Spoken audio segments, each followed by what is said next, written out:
ফিতরা কি দিয়ে আদায় করবেন? টাকা না খাবার? এখন তো ফোন পেতেও দেয়, তাই না ভাইজান? সহিহ বুখারী জাকাতুল ফিতরে 1503 নম্বর হাদিস, আবু দাউদ 1609 নম্বর হাদিস। আল্লাহ নবী বলেছেন জাকাতুল ফিতর তোমাদের উপরে ফরজ করেছি আত-তুআম, খাদ্যদ্রব্য দিয়ে। কি দিয়ে? খাদ্যদ্রব্য। একসা কি দিয়ে বলেন তো ভাইজান?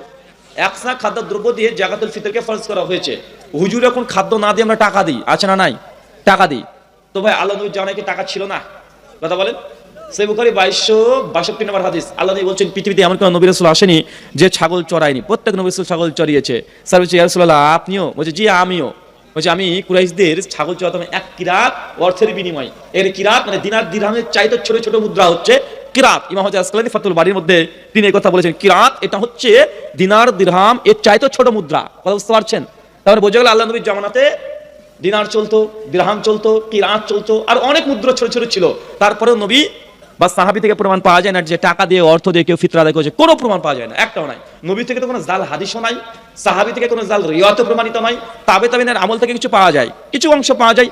হাসান বসরি, সুফিয়ান সাউরি, ওমর বিন আব্দুল আজিজের খিলাফতের পরে থেকে অর্থ দিয়ে ফিতরা দেওয়ার প্রচলনটা বেশি হয়েছে। কিন্তু এই চার সাহাবী খলিফা থেকে, নবী থেকে কোনো প্রমাণ নেই। তারা যুক্তি দিয়ে বলছে দেখেন আসলে আমরা টাকা দিয়ে ফিতরা দিচ্ছি, এটা মানুষের জন্য বেশি উপকারী। কেন? মানুষকে যদি সবাই খাবার দেয় তো মিসকিন মানুষকে শুধু খাবারই খাবে নাকি? চাল ডাল কি শুধু খাবে? ও তো মাংস কেনার দরকার হতে পারে। এই জন্য আমরা টাকা দিয়ে দিই যেন সে এই টাকা দিয়ে মাংস ক্রয় করতে পারে, জামা কাপড় ক্রয় করতে পারে, নিজের জীবনে কাজে লাগাতে পারে। এই জন্য আমরা কি দিই? টাকা পয়সা দিই। এই যুক্তিটা যদি কুরবানির ক্ষেত্রে খাটান, যদি বলেন যে গরিব মিসকিন মানুষকে একটু শুধু গরুর মাংস খাবে নাকি, এই জন্য আমরা কুরবানি দেবো না, কুরবানির টাকা মিসকিনের মধ্যে বন্টন করে দেবো, চাচা হবে? কেউ যদি বলে কুরবানি দেবো না, কুরবানির টাকা কুরবানির ছাগলটাকে বিক্রি করে মিসকিনের মধ্যে বন্টন করে দিব, তার কুরবানি আদায়, এটা হচ্ছে ইবাদত। তাও কিফি, কোনো পরিবর্তন চলে না, কোনো পরিবর্তন চলবে না। আল্লাহ নবী ফিতরা টাকা দিয়ে দিতে বলেননি, খাদ্য দিয়ে বলেছে, খাদ্য দিয়ে দিবেন।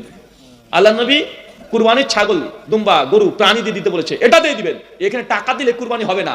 কোটি কোটি টাকা দান করলে কুরবানির যে বিধান এটা কায়েম হবে? কথা বলে হবে না।